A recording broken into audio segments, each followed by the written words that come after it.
Hello friends and my dear student, industrial pharmacy के इस video में हम लोग बात करेंगे about the capsules manufacturing defects के बारे में। इसमें हम लोग देखेंगे कि कौन कौन से कैप्सूल में मैन्युफैक्चरिंग डिफेक्ट्स हमें देखने को मिलते हैं और किस तरह से हम उसको ओवरकम कर सकते हैं, सही कर सकते हैं। मेरा नाम है डॉक्टर मेहमताब सिंह। तो चलिए शुरू करते हैं।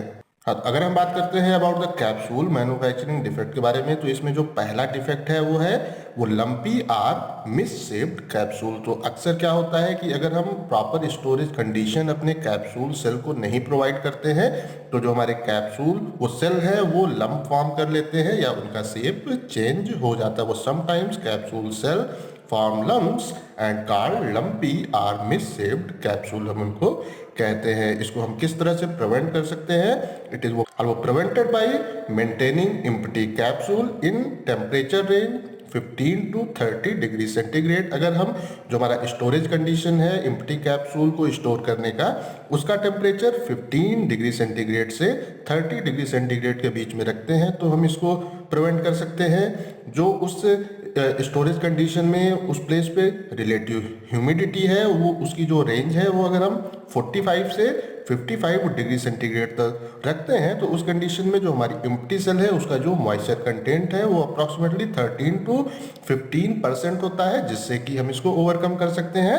And it is prevented by avoiding exposure to the direct sunlight or heat। अगर हम अपनी एम्प्टी कैप्सूल को डायरेक्ट सनलाइट या हीट में एक्सपोज ना करें, उससे अवॉइड करें, तो हम इस प्रॉब्लम को ओवरकम कर सकते हैं। उसके बाद जो अगला डिफेक्ट है वो that is the improper rectification. तो हम जब अपने वो कैप्सूल को इक्विपमेंट में एम्प्टी कैप्सूल को इक्विपमेंट में फिल करते हैं तो अगर उनका ओरिएंटेशन प्रॉपर वो नहीं होता है, जो हमने यूज की है वो रेक्टिफिकेशन वाला यूनिट यूज की है वो अगर प्रॉपरली काम नहीं कर रही है, तो उस कंडीशन में क्या होगा कि वो कैप्सूल की मतलब बॉडी नीचे हो जाएगी, कुछ कैप्सूल का कैप ऊपर वो नीचे हो जाएगा। तो इस कंडीशन को अवॉइड करने के लिए in improper rectification capsule are not oriented properly. तो जो हमारी वो कैप्सूल का ओरिएंटेशन है, जो हमारी बॉडी का पार्ट है वो नीचे होना चाहिए, जो कैप का पार्ट है वो ऊपर होना चाहिए। अगर वो प्रॉपर वो नहीं होता है तो उस कंडीशन में इस तरह की प्रॉब्लम हमको देखने को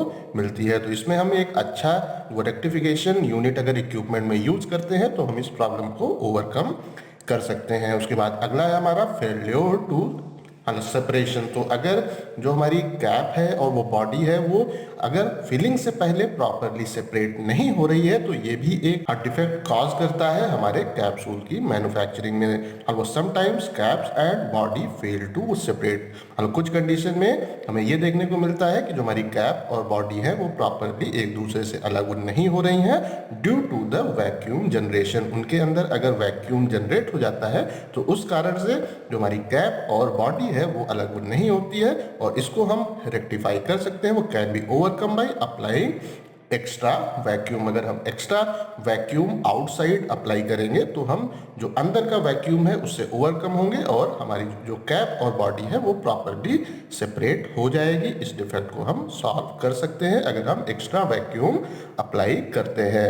उसके बाद में है वो डेंटेड कैप्सूल। तो अगर हम बात करते हैं वो डेंट की, तो इसका मतलब होता है कि अगर जो हमारा शेप है वो कैप्सूल का वो प्रॉपर अगर वो नहीं होता है, उसके ऊपर कोई डेंट पड़ जाता है, तो उस कंडीशन में क्या होता है वो dent can form on the domes. तो जो हमारी वो कैप्सूल के होते हैं वो डोम्स होते हैं, उसके ऊपर वो डेंट अक्सर फॉर्म हो जाता है। तो अगर हम एग्जाम्पल की बात करें तो अगर ये हमारी वो कैप्सूल है तो ये पोर्शन और ये पोर्शन कहलाता है डोम। तो अगर इसके ऊपर वो डेंट पड़ जाता है तो वो भी एक मैन्युफैक्चरिंग डिफेक्ट कहलाता है, जो इससे हमारी जो कैप्सूल है उसका जो लुक है वो खराब होता है। तो अगर हम बात करते हैं वो डेंट की, वो dent can form on the domes of the capsule cap and or body. जो हमारी कैप है या हमारी जो बॉडी का पोर्शन है वहां पे जो है डेंट हो जाता है। वो this is due to the improper setup of the machine. अगर हमारी जो मशीन है उसका जो सेटअप है अगर इम्प्रॉपर है तो उसके कारण होता है, या हो सकता है वो due to the overfilling. अगर हम अपनी कैप्सूल में ओवर फिलिंग कर रहे हैं तो उससे भी वो डेंट होने के चांसेस बढ़ जाते हैं। अगला हमारा डिफेक्ट है टेलीस्कोपिंग। तो इसमें क्या होता है, वो दीज इज वो due to misalignment of the cap and body. तो जो हमारी वो कैप और हमारी बॉडी है, अगर उसका जो अलाइनमेंट है वो प्रॉपर नहीं है तो उस कंडीशन में जो हमारी बॉडी है उसका कुछ पोर्शन स्प्लिट हो जाता है, वो body splits and A portion of the body वो कवर द कैप। तो वो कुछ पोर्शन बॉडी का स्प्लिट हो जाता है और वो हमारे कैप के ऊपर वो कवर हो जाता है। इसका मैं आप लोगों को इस साइड वो दिखा दूंगा डायग्राम, जिससे आप लोग क्लियरली इसको समझ लेंगे। तो इस प्रॉब्लम को अगर हमें रेक्टिफाई करना है, it can be rectified bye maintaining proper alignment of the cap and body. तो अगर हम अपने बॉडी और कैप का जो अलाइनमेंट है वो अगर प्रॉपर रखते हैं तो हम इस प्रॉब्लम को भी ओवरकम कर सकते हैं, सही कर सकते हैं। इसमें जो हमारा अगला डिफेक्ट है वो that is the popping. Popping is capsule opening after filling. तो अगर हम अपनी कैप्सूल को फिल करते हैं और वो जब इक्विपमेंट से बाहर निकलती है, फिलिंग की प्रोसेस कंप्लीट होती है, तो अगर वो ओपन हो जा रही है, खुल जा रही है, तो उसको हम कहते हैं पॉपिंग। इट इज वो due to the overfilling. ये ओवर फिलिंग के कारण हो सकता है, आर वो due to the weak locking machine. Locking machine है अगर वो कमजोर है या हमने अपने कैप्सूल के अंदर ओवर फिलिंग कर दिया है तो वहां पे हमें पॉपिंग की प्रॉब्लम देखने को मिलती है। अगला जो हमारा वो डिफेक्ट है वो दैट इज द ब्रिटलनेस। तो अक्सर ये होता है कि अगर हम अपने जो कैप्सूल को प्रॉपर स्टोरेज कंडीशन नहीं देते हैं तो उस कंडीशन में जो हमारी कैप्सूल है उसका जो मॉइस्चर है वो लूज होता है और उसके कारण हमें एक ब्रिटल कैप्सूल देखने को मिलती है। When capsule lose moisture they become brittle. तो अगर कैप्सूल की जो हमारी सेल है वो अपना मॉइस्चर लूज कर रही है, उसमें से जो वाटर है वो इवापोरेट हो रहा है, तो उस कंडीशन में जो हमारी कैप्सूल है वो ब्रिटल हो जाएगी। It is due to the proper storage condition. अगर हम अपनी कैप्सूल को प्रॉपर स्टोरेज कंडीशन नहीं देते हैं तो उस प्लेस पे हमें ये डिफेक्ट देखने को मिलता है। ये अक्सर इस कंडीशन में भी होता है कि जो हमारे वो कैप्सूल के अंदर सब्सटेंस है अगर वो हाइग्रोस्कोपिक है, जो एटमॉस्फेयर से मॉइस्चर को एब्जॉर्ब करते हैं, तो वो क्या होंगे, जो हमारी कैप्सूल की सेल है उससे मॉइस्चर को एब्जॉर्ब करेंगे।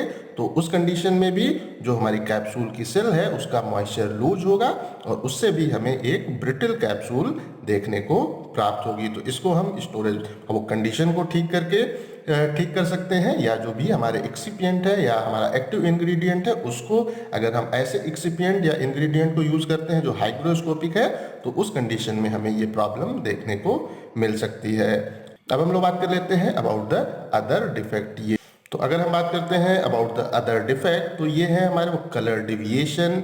जो हमारा एक बैच की कैप्सूल सेल है दूसरे बैच की वो कैप्सूल सेल है, अगर उनके बीच में कलर में डिविएशन है तो ये पेशेंट के ऊपर एक खराब इम्पैक्ट उसका हो सकता है। जो अगला है दैट इज द शॉर्ट और लॉन्ग बॉडी एंड कैप। जो हमारी बॉडी और कैप है उसकी अगर लेंथ में डिविएशन है तो भी ये एक प्रकार का डिफेक्ट है। Dots specs on the capsule, अगर हमारे कैप्सूल सेल के ऊपर डॉट्स या स्पैक्स हैं तो ये भी एक प्रकार का डिफेक्ट है। Holes and scratches bubbles on the capsule shell, अगर हमारे कैप्सूल सेल के ऊपर मतलब बबल्स वगैरह हैं तो ये भी एक प्रकार का वो डिफेक्ट है। और जो अंतिम है that is the damaged printing. अगर हमारी कैप्सूल सेल के ऊपर हमने कुछ प्रिंट कर रखा है और वो उसके ऊपर इम्प्रॉपर प्रिंटेड है, प्रॉपरली प्रिंट नहीं हुआ है, तो उस कंडीशन में भी ये एक गलत इम्पैक्ट पेशेंट के ऊपर डालेगा। तो इन सब चीज़ों को हम आसानी से अवॉइड कर सकते हैं अगर हम एक अच्छे मैन्युफैक्चरर से अपनी कैप्सूल सेल लेते हैं और अपने वो कैप्सूल सेल मैन्युफैक्चरर को चेंज नहीं करते हैं, तो हम इन जो प्रॉब्लम है ये प्रॉब्लम है इनको हम आसानी से ओवरकम कर सकते हैं। Okay friends and my dear student, capsule manufacturing defect आप लोगों को समझ में आ गया होगा। कहीं पे भी कोई कंफ्यूजन है तो आप कमेंट करके पूछ सकते हैं। इस टॉपिक का पीडीएफ आपको डिस्क्रिप्शन में मिल जाएगा। इस वीडियो को लाइक करें, अपने दोस्तों के साथ शेयर करें और ऐसे ही वीडियो देखने के लिए हमारे चैनल को सब्सक्राइब करना बिल्कुल भी ना भूलें। Thank you.